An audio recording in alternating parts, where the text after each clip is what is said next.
Hi guys, in this video I'll show you how I can load my dataset in Google Colab.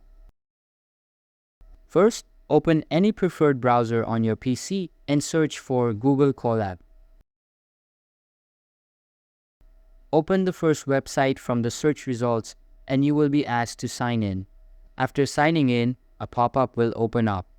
Here, click on the New Notebook button and a new file will be created. Simply wait for it to load and the workspace will open up. Next, click on the file icon on the left side of your screen. You will then see a bunch of icons at the top. Simply tap on the first icon and a pop-up window will open up. Inside this pop-up window, navigate to the target dataset and open it up. Now you can copy its path and start using it in your Colab notebook. So that's all for this video.